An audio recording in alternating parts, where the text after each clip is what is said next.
Olá, estamos aqui mais uma vez para no nosso podcast Uniprocessos. E hoje nós vamos conhecer não vou falar egresso não, vou falar um aluno, porque aqui quando as pessoas chegam aqui, né, professora, uma vez aluno é sempre aluno. E ele vai contar toda uma história que é muito mais do que superação. É muito mais do que força de vontade. É um exemplo de perseverança, fé e muito trabalho e muito estudo para mostrar que cada um e todo mundo pode ser aprovado na prova da OAB. Não é um bicho-papão, né? A gente acha que todo mundo acha que é um bicho-papão, mas é possível. E para esse bate-papo muito, muito, muito especial, nós temos aqui dois convidados. O nosso aluno é egresso, porque já está formado, já é advogado, doutor advogado, Alfredo Carneiro, e a nossa querida professora Maria Cristina Barreiros. Aliás, eu passei em Alagoas, é Alagoas, gente? No finalzinho ali na divisa de Alagoas para Pernambuco para Alagoas, tem a cidade Barreiros. Tem. Você já conhece, né? Eu achei legal. O povo Barreiros, aí eu lembrei da professora Maria Cristina Barreiros. Nem nas férias você dela, né? Não, nem nas férias ela tá lá. Não tem férias, é isso. É isso, gente. Alfredo, queria que você contasse pra gente. Você foi nosso aluno aqui no curso de Direito. Também frequentou o nosso curso preparatório para a OAB, né, que é um reforço. É só um reforço, né? Porque o curso é de fato o melhor de direito, né? Olha eu. Eu tive a oportunidade de cursar o direito aqui, fiz do 8º semestre até o último semestre aqui e fiz o preparatório também. E eu vejo assim, o preparatório é um reforço, mas eu vejo como um reforço necessário. Porque realmente quem quer passar nessa prova aí que como você falou, para muitos vem como um bicho-papão, mas é preciso que você enfrente esse bicho-papão, enfrente esse medo. Acenda a luz. Acenda a luz. Na luz não tem bicho-papão, não é verdade? Isso. E ele falou uma coisa muito certa, com estratégia. Estratégia, acender a luz. Né? Mas como é que você chegou aqui na faculdade, Alfredo? Conta pra gente primeiro. Olha, eu vim de uma outra faculdade. Sim. Eu iniciei o curso de Direito em uma outra faculdade e a mensalidade foi ficando muito cara e para mim ficou inviável. Foi bem próximo aquele período ali da pandemia, então eu decidi que eu tinha que mudar para poder continuar o curso, senão eu ia ter que interromper. Eu fui para uma outra faculdade e aí foi bem quando iniciou a pandemia e cessaram as aulas presenciais, então eu fiquei nessa outra faculdade um semestre todo online. Mas não tive assim um aconchego que eu tive aqui na Uniprocessos. E aconteceu, tiveram alguns problemas e a gente foi conversar com o coordenador do curso de Direito dessa faculdade que infelizmente colocou muitas barreiras aí pra gente... Para solucionar nossos problemas. Aí você veio para cá e deu tudo certo. Agora a gente quer saber, depois a gente volta um pouquinho mais da faculdade, mas hoje a gente não está aqui para falar do Uniprocessos, nem da OAB. A gente está aqui para falar do Alfredo, para mostrar para todo mundo que está ouvindo ou assistindo a gente, né, porque nós estamos em todas as plataformas digitais de áudio, para saber o que aconteceu e durante esse período que você estava fazendo o curso de Direito até fazer a prova da OAB, né, que Como foi essa luta? Como foi esse período que você teve que muito mais do que superar, mas acreditar mesmo em você, na sua família, e que você ia conseguir verdadeiramente alcançar. Eu acompanhei você aí no finalzinho, já fazendo a prova da OAB, a gente estava junto, né? E eu sei que você tinha certeza que você ia passar. Conta um pouquinho da sua história, de muito mais do que superação. Você sabe aquela frase que diz assim, a minha vida dá um livro? E de fato a minha vida dá um livro, e eu estou escrevendo um livro sobre isso. Sério? Sobre tudo isso. Vai ter que lançar ele aqui, né, professora? Estou escrevendo um livro sobre tudo isso que aconteceu. Antes de eu iniciar a faculdade, porque, olha só, eu já tenho 45 anos, vou fazer 45 agora dia 28 de janeiro. Gente, novo, né, bem? Pensa bem. E eu terminei o curso agora, ou seja, eu voltei a estudar. Exatamente, já tem aí uma coisa de superação também, né? Que o pessoal fala assim, que muita gente às vezes fala, tem 40, velho, 40 e pouco. Não, fala assim, nossa, mas 5 anos? Aí eu falo, gente, 5 anos vai passar. De qualquer forma. De qualquer forma, que seja estudando, né? E esse foi um pensamento que me norteou, de falar assim, olha, se eu estudar agora ou não, 5 anos vai passar do mesmo jeito. Do mesmo jeito. E o que aconteceu? Eu era empresário, eu tinha 3 autoescolas. E a minha pequenininha, quando ela nasceu com um problema de saúde. Gente, minha carteira vence dia 24. Diga aí, desculpa. E a gente não sabia o que ela tinha, então até descobrir o que ela tinha, foram 6 meses de investigação e tudo, e essa é uma outra história. Mas enfim, acabou que eu tive que me desfazer dessas empresas e eu fiquei sem nada. E aí eu tinha uma advogada nessa empresa, uma advogada que advogava pra gente. Mas que, infelizmente, a gente passou algumas raivas com isso e eu falei assim, olha, quer saber? Eu vou estudar. Eu tenho que saber, né? Eu tenho que conhecer isso. O conhecimento é libertador, né? É aquilo que eu falei no início, acende a luz. Aí o bicho-papão some, não é bicho-papão. E foi o que eu fiz, eu falei, eu vou estudar, eu não vou ficar parado. Se eu começar agora, daqui a 5 anos eu estou formado. Se eu não fizer nada, nada vai continuar do mesmo jeito, nada vai acontecer. Então foi aí que eu decidi ir para a faculdade. Falei, eu vou voltar para estudar. Então eu comecei a estudar. Antes mesmo de eu começar a estudar, foi naquele ano de 2018, teve campanha eleitoral. E eu caí meio que de laranja na campanha eleitoral, que a gente estava apoiando uma pessoa e essa pessoa, a gente teve alguns contratempos. Então eu falei assim, e agora, quem nós vamos apoiar para defender a nossa região aqui? Vai você. E me colocaram como candidato a deputado distrital. E eu aceitei o desafio, fui, né? Para mim foi bom, aí uma experiência nova ali e tudo, não era muito ali o que eu sonhava em fazer, mas enfim, eu fui. E durante esse período que eu estava na rua ali, entregando panfleto e tudo, eu comecei a sentir uma dor muito forte aqui e tudo, mas eu já estava matriculado no curso de Direito. Quando eu fui fazer os exames, eu fui diagnosticado com hérnia inguinal. Eu falei, então eu preciso fazer essa cirurgia de hérnia. Na mesa de cirurgia, 1 hora depois de cirurgia, eu apagado ali, e o médico descobre que não era só uma hérnia, eu estava com câncer. Era câncer no testículo, um tumor de quase 500 gramas. Meu Deus. Gigante esse tumor. Gigante. E aí ele chamou minha esposa e falou assim, olha, a gente encontrou aqui um tumor, e não sabe dizer se é benigno ou maligno, pelo visto é maligno, é muito grande, mas a gente quer saber de você, tira ou deixa? E ela falou, olha, já está aí, tira. Então eles continuaram a cirurgia, foi mais 1 hora de cirurgia. Os médicos foram, assim, anjos de Deus, porque sim, da forma como eles retiraram aquele tumor, esse tumor poderia ter estourado e ter corrido para a corrente sanguínea.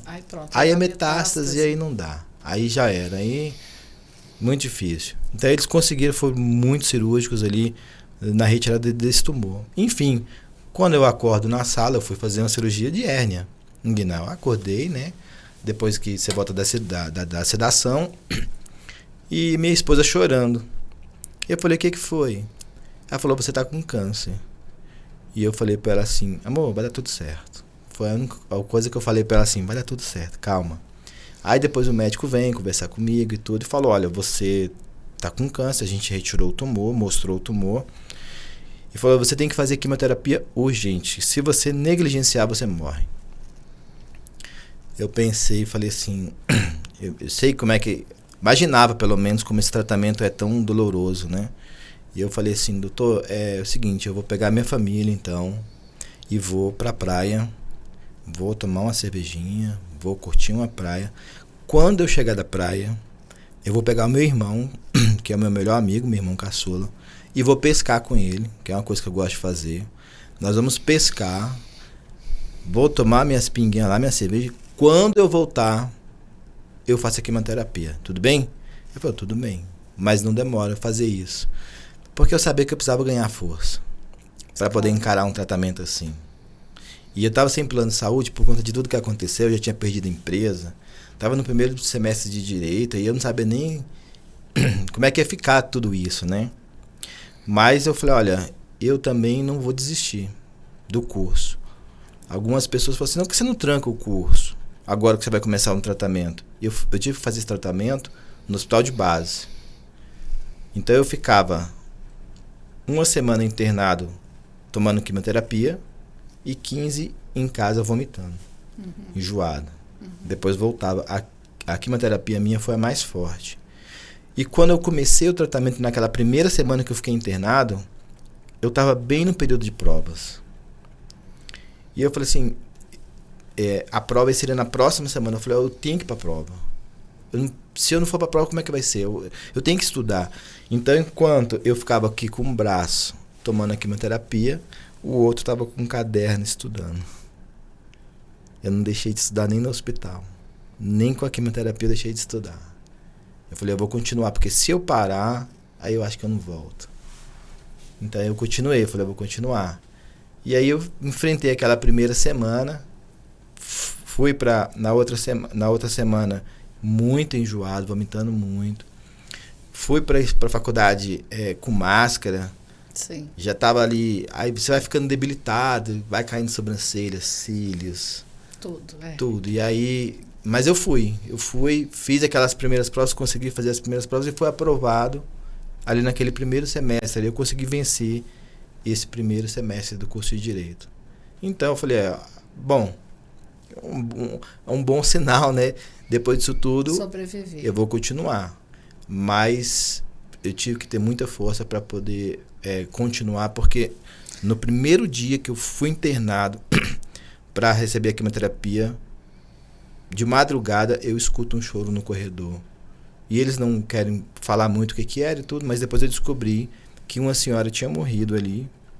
E eles passaram de noite com o corpo dela naquelas macas, assim, já aquelas macas que faz autópsia, aquelas macas de ferro, já que faz um barulhão, sabe? Então, minha primeira noite no hospital foi esse cenário que eu vi. Então, para eu continuar, eu tive que buscar muita força em Deus, na minha família, para poder continuar a fazer o curso, para poder continuar nesse processo que eu tinha projetado para continuar a minha vida também, né? Porque o tratamento do câncer, você tem o tratamento... Oh, meu Deus. Então, de vez em quando faz isso. Porque, você tem o tratamento disso, aí você passa por... foi curado. Mas a gente sabe que tem todo também o período de remissão que você fica lá esperando para ver. Deu certo, não deu certo? Porque dá certo no primeiro momento, depois você ainda passou por isso, né? Ainda passei por isso.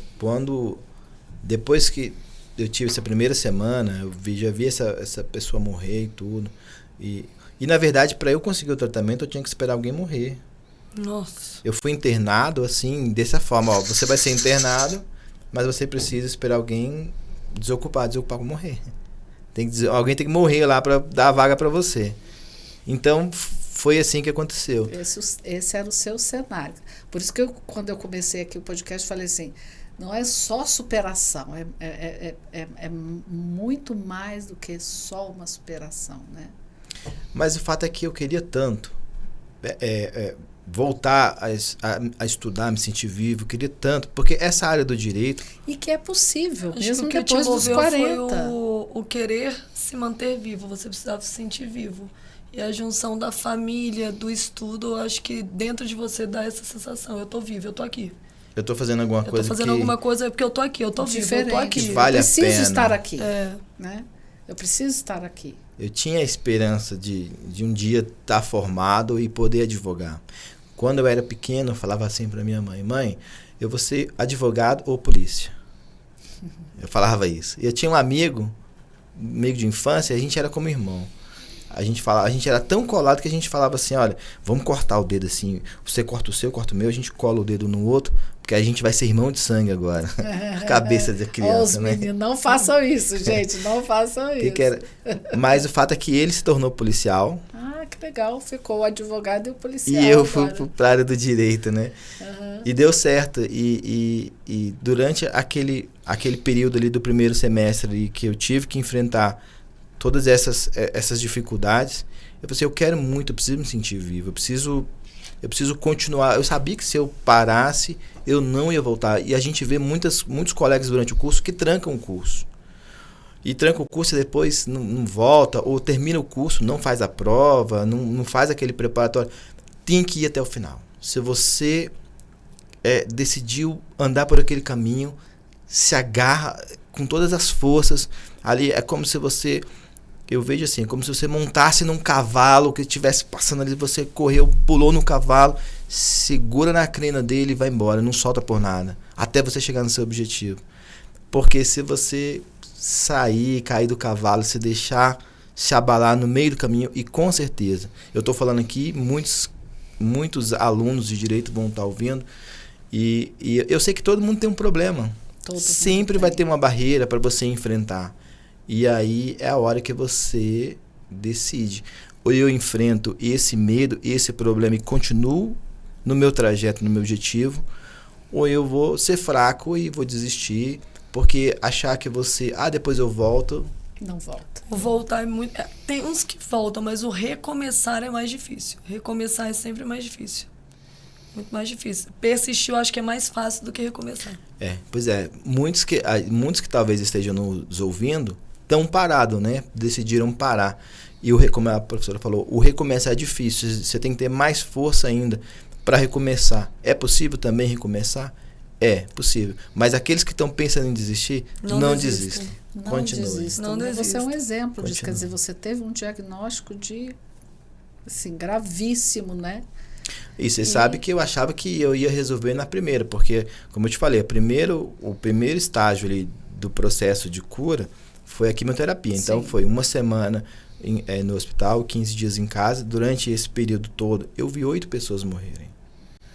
Quando você voltava, você ficava no quarto ali com mais 4 pessoas. Aí, quando você voltava... Não tinha mais. Cadê o fulano? Não, o fulano morreu. E aí, a minha mãe, que ficava ali cuidando da gente, como paciente, ou irmã, algum parente, ficava conversando com um parente do outro, um dando força pro outro, trocava o telefone. E às vezes recebia, meu filho morreu, meu marido morreu, entendeu? Então, foi muito ruim, mas eu achava que ia encerrar nisso. Duro, né? Terminei a quimioterapia e vou fazer os exames. E o médico fala, tem câncer ainda. E agora, doutor? Não, agora a gente vai fazer uma cirurgia urgente. E aí eu já estava no segundo semestre. E eu lembro que eu falei para ele assim, doutor Ricardo, lá no hospital de base, excelente médico. Ele torce pro time do Bahia, mas ele falou assim, mas quando o Bahia não tá jogando, eu torço pro Flamengo. Graças a Deus, salvação, porque nós estamos aqui flamenguistas. Doutor Ricardo. Se ele estiver ouvindo aí uma hora, eu quero dar um abraço no doutor Ricardo, porque olha que médico fantástico. E aí ele falou assim, vamos fazer a cirurgia agora. Já vou pedir a sua internação, que tudo. Eu falei, doutor, deixa eu fazer as provas primeiro. Porque já vai vir a prova, aí se eu fizer essa cirurgia agora eu vou ficar debilitado. Eu tenho que estudar para fazer a prova do segundo semestre. Aí ele falou para mim assim, Alfredo, você quer estar vivo para continuar o curso? Então você tem que fazer a cirurgia. O que é mais importante, a prova ou a sua vida? Aí eu falei, doutor, é minha vida, mas se eu pudesse fazer a prova, se você pudesse botar só uma semaninha depois... A prova também faz parte da minha vida. Mas eu tive que fazer a cirurgia e eu consegui lá nessa outra faculdade, eu consegui que eu fizesse trabalhos e tudo por conta do processo. Licença médica. E também consegui vencer o segundo semestre. Isso é um direito de todos os alunos em qualquer lugar que eles estejam. Consegui fazer trabalhos lá, consegui fazer o que eles me pediram, mas consegui vencer o segundo semestre e fiz a cirurgia. Terminou a cirurgia, aí passou um período de tempo, faz um novo exame. Falei, pronto, agora eu tô livre disso, né? E o médico falou assim, não, tem câncer ainda. Aí eu falei, agora eu não aguento mais não. Eu vou ter que fazer o que agora, doutor? Agora é radioterapia. Aí faz a marcação e queima aquela radiação, sabe? E enjoa também. E também é dolorido. Mas eu fui e não deixei de... Eu lembro que eu fiz essa radioterapia no hospital da UNB, na Asa Norte. E essa faculdade era lá também. Saía de lá e ia pra faculdade. Enjoado. Chupando gelo, tomando coisa gelada para poder passar o enjoo. Que você sentia, assim, o hálito, assim, aquele gosto queimado, de carne queimada. Foi um período bem complicado. Mas eu falei, não desistiu. Não desisti. Por nada. Continuei. E depois de tudo isso, aí fiz essa radioterapia e tudo. E o médico falou, olha, agora aparentemente não tem nada, a gente vai ficar acompanhando e tudo, vai ficar fazendo os exames. E isso foi do ano de 2019 até o ano de 2020, mais ou menos. Teve o período da pandemia que eu te falei, 2020 para 2021. E nesse período de pandemia, eu nem falei pro meu pai que eu tava com câncer. Meu pai já tava idoso, né? E ele não queria que ele ficasse preocupado, então eu nem falava pra ele. Eu chegava lá de boné, porque já tava cabelo nenhum na cabeça. E escondi isso dele e tudo. E aí ele ficou doente. Ele teve uma pneumonia. E foi pro hospital, ficou internado. E no hospital ele pegou Covid. E de lá ele não saiu. Ainda enfrentei mais essa. Ainda em remissão e com seu pai. E com meu pai no hospital e perdi meu pai no hospital. Sem parar de estudar. Sem parar de estudar. E passamos aquele período de luto. E quando a gente fala em luto, eu lembro muito de uma frase da professora Maria Cristina, que ela fala, olha, se você está passando algum problema, passa o seu luto. Tira 7 dias, tira 5 dias, mas depois você volta. Não é para parar tudo para viver o luto, não. né? É viver o luto. Uma frase uma vez que fala que independente do luto que você esteja passando, e óbvio que tem lutos e lutos, mas que para você superar o luto, você tem que estar em constante movimento. A vida é um constante movimento. Até para você superar as maiores dificuldades, seja numa perda, numa morte na família, ou numa doença, ou numa separação, ou em qualquer outro problema, os traumas, as tristezas, elas só são superadas se você estiver em movimento. A vida é um constante movimento. Mas tem que dar essa paradinha mas porque pra nós não somos pegar humanos. esse sentimento e falar assim, não, vou tirar e vou botar aqui. Não, porque nós somos ele humanos. vai ficar aqui. Nós somos humanos. É. Mas isso eu escutei de uma psicóloga. O processo de cura, ele precisa de movimento. Você precisa querer se curar, você precisa querer ir em frente. Para isso, você tem que estar em movimento. Você precisa tomar uma decisão de ir viajar com a família, para sentir que aquilo é verdadeiro e é necessário para você e que você quer aquilo. Você precisa ir pescar com o seu irmão para você ver que aquilo vale a pena e você quer estar vivo, né? E você precisa estudar para saber que você tem um objetivo e tem aonde chegar, que é ser advogado. Que na época era ser advogado. Né? E tem uma frase que chancela isso muito bem, que fala assim, se você está cansado, não desista. Descansa. Para um pouquinho, descansa e volta. Descansa. Faz alguma coisa que vai te recarregar ali as baterias e continua.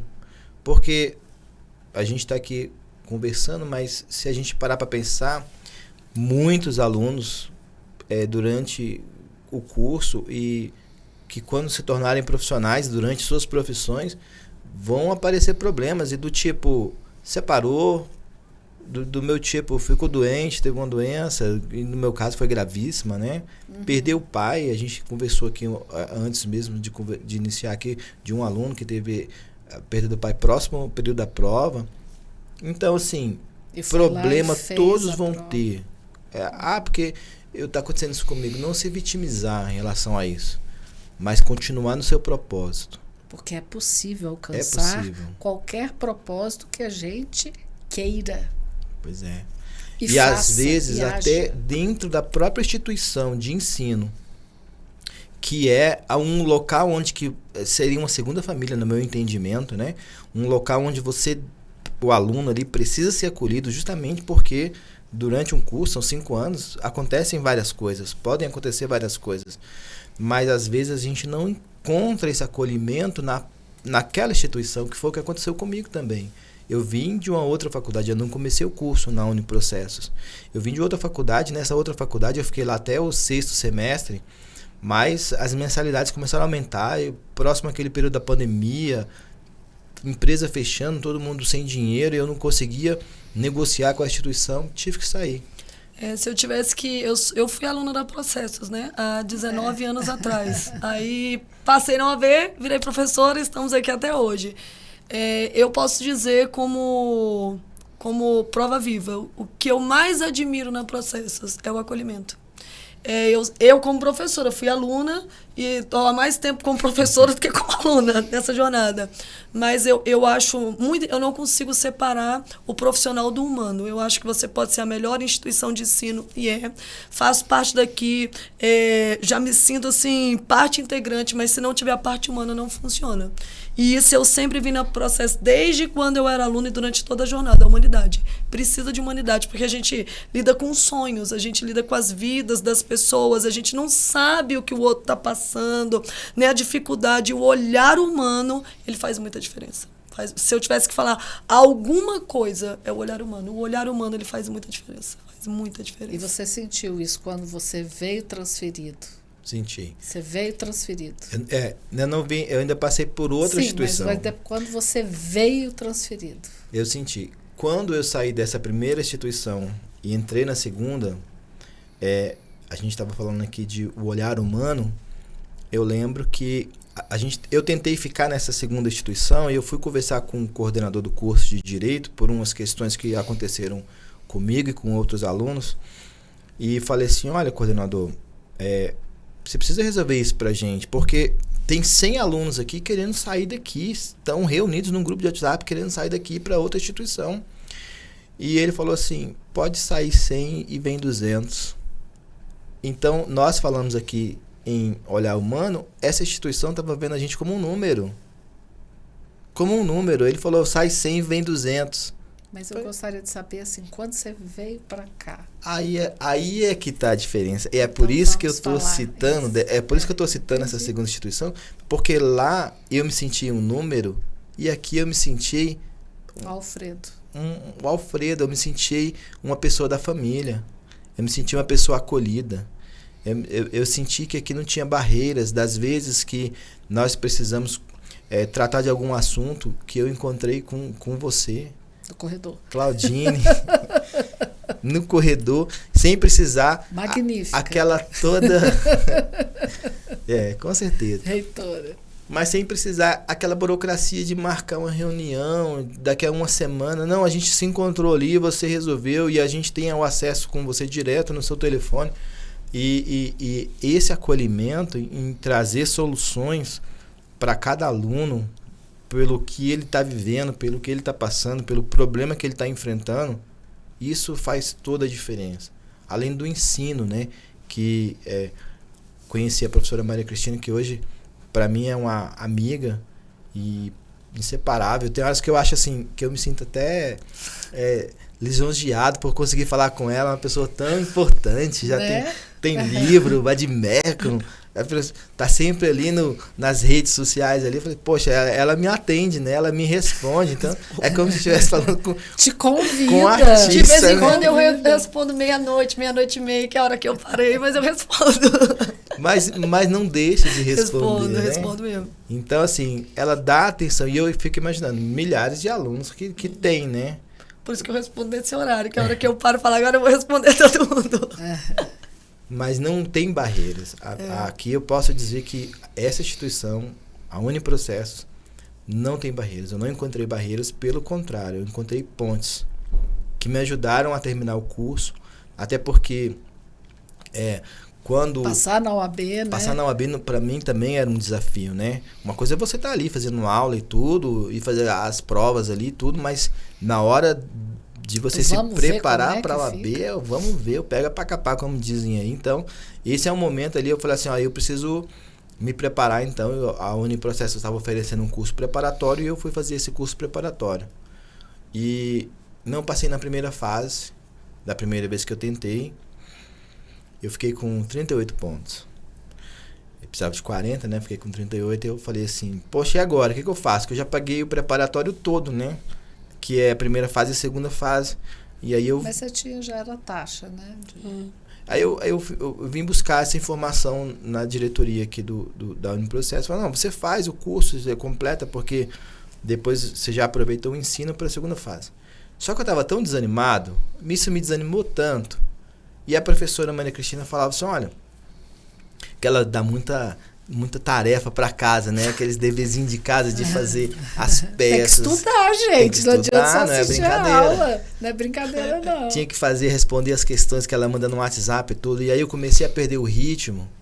E eu vi que eu tava ali muito xoxo, ali desanimado. E tava desanimando até outros colegas da sala. E aí eu falei, olha, eu não vou prejudicar ninguém. Eu me retirei naquele momento. Falei, não vou concluir aqui. A segunda fase. A segunda fase, curso, até porque eu não poderia fazer só do curso, né? Não vou fazer, não vou prejudicar ninguém. Mas eu também não vou desanimar. Claro.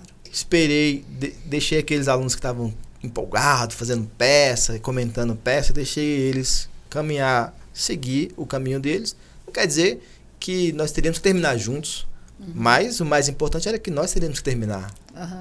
E eles fizeram ali, são meus colegas hoje, são advogados, e terminaram, fizeram a prova, foram aprovados. Depois nos visitaram aqui na Uniprocessos e eu estava lá de novo no banquinho, fazendo preparatório da primeira fase. Da primeira e segunda fase. Sem desistir, obviamente, sem desistir. Claro. E na mesma matéria que a gente escolheu fazer é tributário, né? Fazer a prova em tributário. Então a gente estava lá com a mesma professora, ouvindo as mesmas historinhas. As mesmas piadas, tem que mudar as piadas, Cristina. As mesmas, a mesma forma, as mesmas questões ali. Aí eu falei, vou refazer tudo de novo. Isso aí. E eu refiz questão. E eu fazia peça de madrugada, às vezes 1h30, 2h da manhã, fazendo peça ali.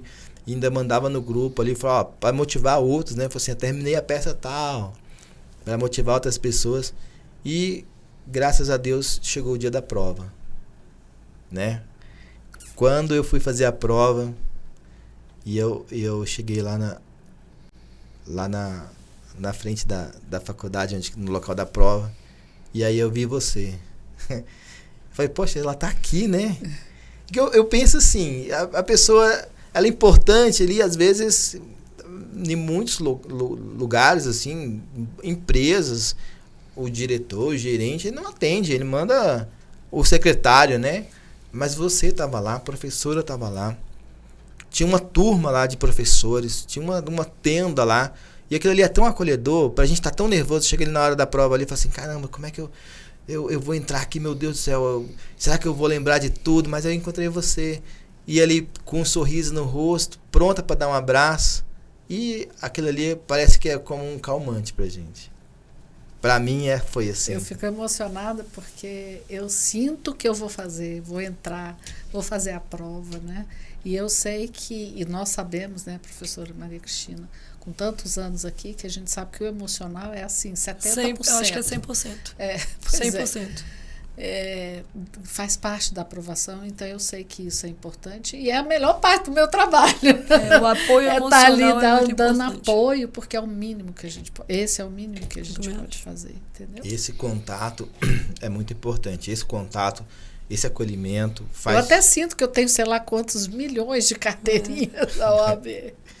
Faz toda a diferença. E aí eu fiz essa prova da primeira fase e consegui obter um resultado bom, passei. Eu queria ter feito 50 pontos, né? Porque mas eu tava 40 é 10, né? 40 é 10. Mas a 10. frase dela é clássica, 40 é 10. 40 é 10, tá Acima aprovado. de 40 é ego, 40 é 10. É advogado do mesmo jeito. Eu acho que é porque na primeira eu fiz 38, eu falei, nessa eu meio que eu ia com sede de vingança, sabe? Eu sei, mas pra quê? Não mas precisa. tá bom. Tá bom. Fiz a primeira fase, passei, aquilo ali já foi como um oxigênio nos pulmões para continuar, para respirar para a segunda fase. E aí, na verdade, quando eu fui fazer, eu fiz o 36º, reprovei. No 37º, eu não fiz o preparatório da primeira fase, eu não refiz. Porque eu queria só fazer questão. E eu fiquei só fazendo questão. E eu também não ia fazer o preparatório da segunda fase no 37º. E eu te encontrei ali na entrada do curso, recebendo novos alunos. E aí eu te abracei e falei, passei, Claudine e tal. E aí eu falei, e você perguntou assim, e aí, você vai estar fazendo um preparatório para a segunda fase? Eu falei, não vou fazer. Tinha que gastar dinheiro. Gastar não, é investimento, né? Mas na minha cabeça ali, eu falei, gastar mais dinheiro com isso eu não vou fazer, não. Aí você falou assim, não, você tá com você falou desse jeito. Você tá com a bola na marca do pênalti e você não vai fazer, você vai dar essa bola fora. Aí eu falei, não, e como é que faz? Não, vou te dar um desconto, vou fazer, então eu vou fazer. Aí eu decidi fazer. E olha, se eu não tivesse feito, sinceramente, do fundo do coração, eu acho que eu não tinha passado de novo. Porque precisa se preparar, precisa fazer peça, precisa ter alguém te cobrando aqui. Cadê a peça? Vocês não vão entregar a peça. É, igual outro dia eu entrei numa sala, né, de aula da OAB e um menino falou, professora, a didática desse professor é muito ruim, ele fica ditando coisa pra gente. Eu falei, graças a Deus, qual é o nome dele? Porque eu vou falar pra todo mundo ditar. E se o professor não ditar, você escreve desde a primeira fase. Porque hoje em dia a gente só fica aqui ou aqui.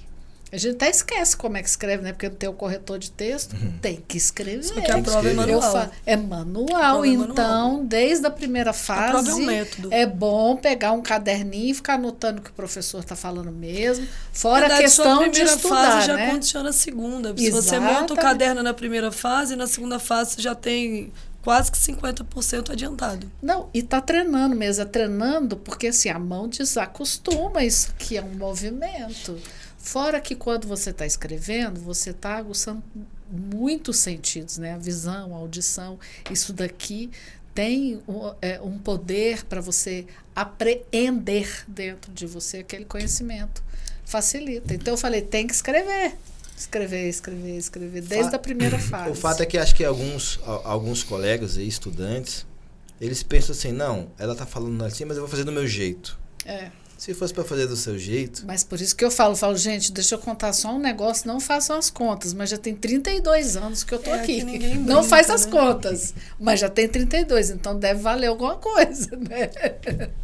Se você... Hoje a gente não vê um grande atleta sem um bom preparador físico, sem um bom treinador. E sem treinar, né? Que também não adianta ter... Tem que treinar. Então, não é diferente. A gente que está ali se preparando precisa seguir o comando da voz do líder. Não existe milagre, é treinamento. Milagre não existe, é treinamento. Minha voz está rouca. Fora aqui, o Alfredo. Você sabe, se você for ver o índice de aprovação geral, a cada exame é em torno de 26%, 30% de aprovação, né? Então, assim... Tá muito difícil ter 30%. 30 é difícil, geral, menos de 30, né? Muito menos. Então, aquele aluno que achar que vai fazer do jeito dele, vai passar, é muito difícil. Na verdade, o que eu vejo é que, sendo bem sincera, mas é uma cultura... Mas isso nós estamos falando de aprovação geral, porque aqui na Processo a gente tem uma aprovação brasileira, é uma cultura da nossa sociedade, não é uma cultura, uma sociedade com hábito de estudo. Verdade. Isso é uma coisa cultural. O Brasil, ele não tem aquele hábito de estudo. Então, às vezes, o aluno ele já vem com uma deficiência lá do ensino médio e ele arrasta aquela deficiência para dentro da faculdade. Exatamente. E aí vai vindo um problema de base. Então, eu digo que a maior dificuldade para um professor que eu sinto em sala de aula são duas coisas. Primeiro, criar a base do aluno. Você tem que nivelar uma turma, mas é totalmente possível. E virar a chave na cabeça dele que se ele quiser, mas não basta querer, o querer ele de convocação. Você quer, mas você quer de verdade? O que você vai fazer para conseguir o que você tanto quer? Muitas pessoas querem, mas não fazem. Muitas pessoas querem, mas não tentam. Eu conheço alunos que falam assim, não, professora, quando eu vi isso, eu falei assim, não é possível, eu escutei isso mais de uma vez, eu não posso estar ouvindo isso. Professora, me matriculei já 6 vezes no exame de ordem para fazer a primeira fase, mas chega no dia da prova, eu tenho tanto medo que eu não vou. 6 exames se matriculando e estudando, mas chega no dia da prova, dá um pane e não vai. E aí, professora, na 7ª vez eu fui e passei. Falei assim, mas é óbvio, você está estudando há 7 exames, você fez 6 inscrições, estudou e não foi fazer a prova. Então, é aquela velha máxima, você não concretizou, você quer, mas você não tentou. Então, o medo paralisante ele é muito preocupante. O medo, em dado ponto, ele é até importante, mas aquele medo que te paralisa, que te impede de tentar. Pânico, né? A minha frase é: o que você pode ganhar aí tentando fazer a prova? O máximo é passar. Ou você continua do jeito que você tá, ou você faz a prova e passa. Não vai acontecer nada diferente além disso. Mas o querer é o querer de verdade, é um querer que te convocação, né? Que te cria hábito de estudo. E a primeira fase ela é muito importante. Eu acho que o curso dá ritmo, sim, porque você vê os outros estudando, você acaba estudando também. Claro, você adquire o hábito de estudo ao longo da primeira fase. E aí você já vai para a segunda fase com o hábito de estudo. Quando você cai na segunda fase sem hábito de estudo, se torna mais dolorido, porque você tem que criar hábito de estudo em 24 horas.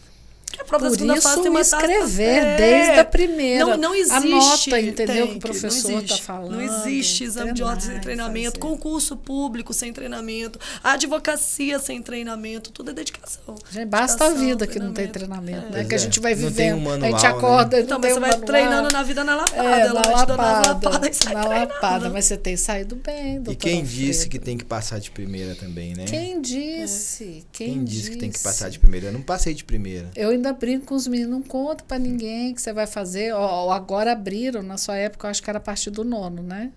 Que podia fazer a prova. A prova. Agora é a partir do 8º semestre. É a oportunidade de fazer aí não e precisa errar. Contar pra ninguém. Não conta pra ninguém. Pra não ter essa pressão, entendeu? É uma sociedade que exige muito perfeccionismo, né? Muita perfeição. E aonde existe o perfeccionismo? Excelência a gente pode... Na verdade, eu acho que você aprende mediante tentativas, erros, consertos, tentativas, erros, consertos. Você vai chegando talvez um próximo da perfeição, mas perfeição não existe. Não, né? Excelência. Você tem que buscar a excelência. A excelência a gente consegue alcançar. Mas a perfeição... Possível. E é preciso, assim como acontece na vida, é preciso errar para aprender. Isso. Ah, mas eu tenho que errar? Tem. Eu acho que faz parte. Com certeza. O acertar, ele não vem direto assim, você acerta. Acontece. Acertei de primeira, passei de primeira. Mas eu acho que é muito melhor você errar do que acertar de primeira. Sabe por quê? Você aprende muito mais. Amadurece. Aquela questão que você errou no simulado, aquela peça que você errou, ela me deu 0 numa peça. Eu lembrei. Ela me deu 0 numa peça, sabe por quê? Porque eu troquei o nome da peça. Por isso? Só por isso. Claro que ela ia dar, porque não, mas assim a peça tava linda, igual ela fala. Errada. A peça tava linda, lindinha, mas o nome da peça eu errei. E ela me deu 0. E aí eu falei assim, caramba, eu fiquei com 0 numa peça. Mas depois daquele 0, eu nunca mais errei. Nunca mais, exatamente. Aquele 0, aquele erro, ele é libertador.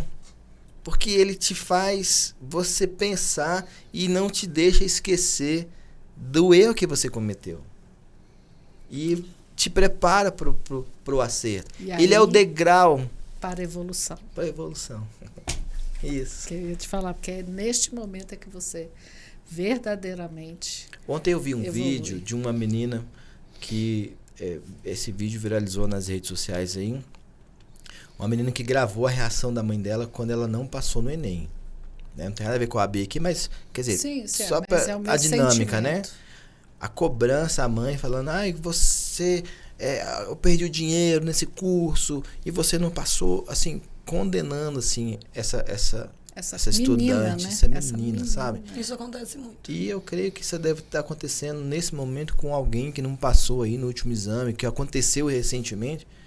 Então, Olha, é um problema que esse aluno tem que enfrentar, esse aluno tem que enfrentar dentro da própria casa? Sim. Mas eu te digo que uma instituição onde você tem uma professora, onde você tem uma reitora que te acolhe, até no núcleo de psicologia, se for preciso, faz toda a diferença. Faz a diferença. E sabe, a gente está falando aqui da minha superação, mas você é um pilar para muitas histórias dessa, Claudine. Você Obrigada. E a professora Maria Cristina são pessoas assim fantásticas. A professora ela é uma pessoa que não, eu já falei isso para ela, não forma alunos, ela faz amigos. Porque a forma que ela nos trata, que nos ensina, fica uma aliança, um laço para a vida inteira. É isso. Eu fico com amigos. Na verdade, minha vida é feita de ex-alunos. De alunos. Eu falo que aqui só tem aluno. Falo, que ele é um aluno. Outro dia veio aqui o queridíssimo, né, que é presidente do TCDF, que é conselheiro, né, Márcio Michel. E ele, para mim, até hoje ele é aluno. Até hoje ele é aluno. Ele senta aqui, a gente fez um podcast para ele falar do TCDF, né?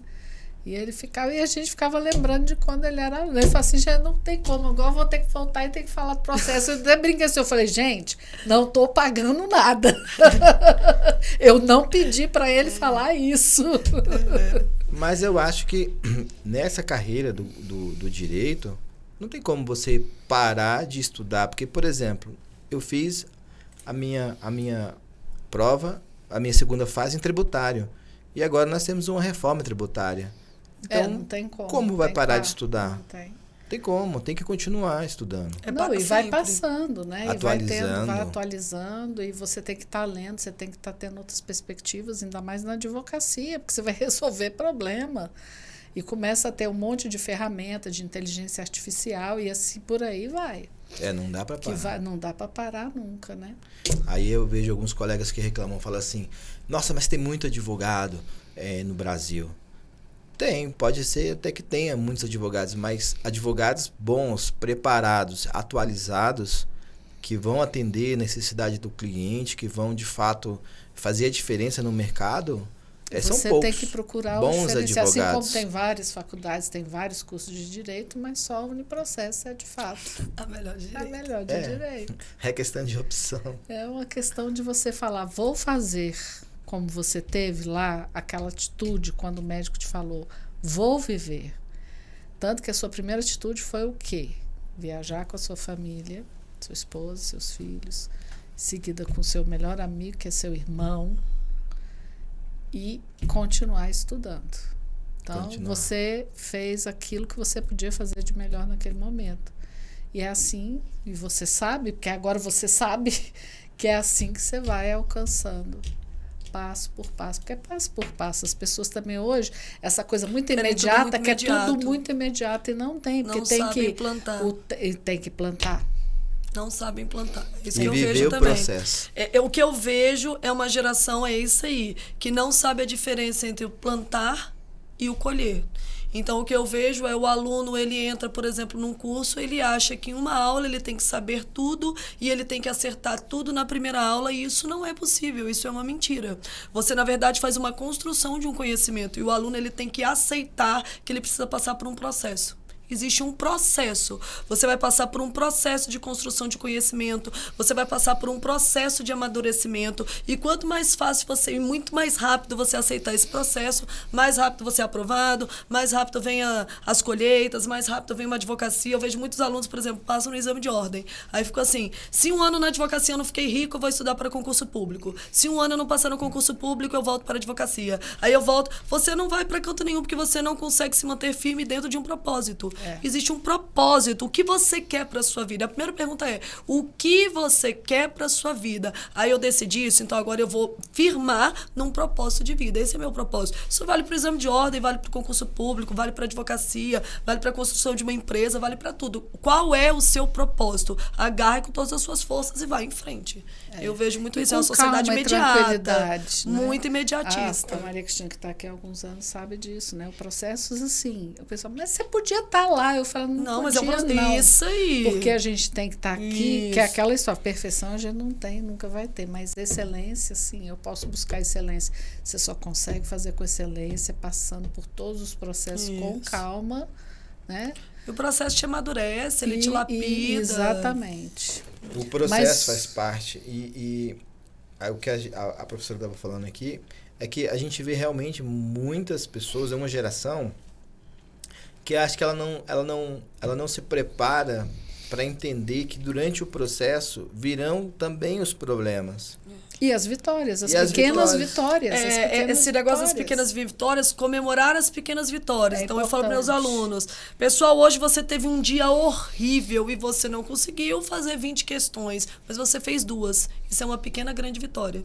E amanhã você teve um dia muito difícil também e pegou um trânsito e sei lá, por algum motivo você chegou atrasado na aula 20 minutos, mas você foi para a aula. Então você fez o melhor que você podia dentro da circunstância naquele momento. E essas pequenas grandes vitórias, porque dar o seu melhor não é sempre dar 100%. Às vezes você dá 20%, no outro dia você dá 60%, mas a junção das pequenas grandes vitórias geram inúmeras conquistas. A junção. Gente, a gente conversa, tá acabando, hein? Nosso tempo tá acabando. Eu não queria parar, não, porque é muito bom saber. Primeiro, é possível.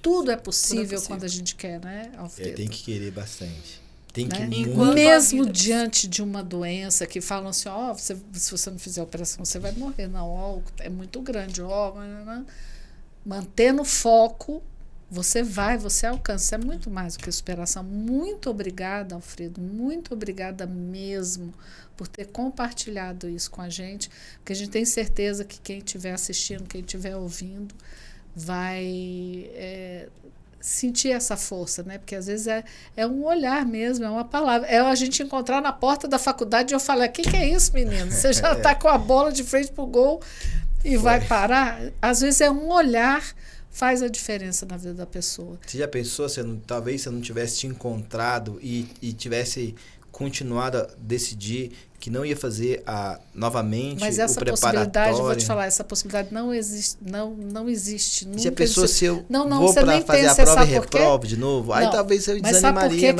Mas sabe por que isso aconteceu?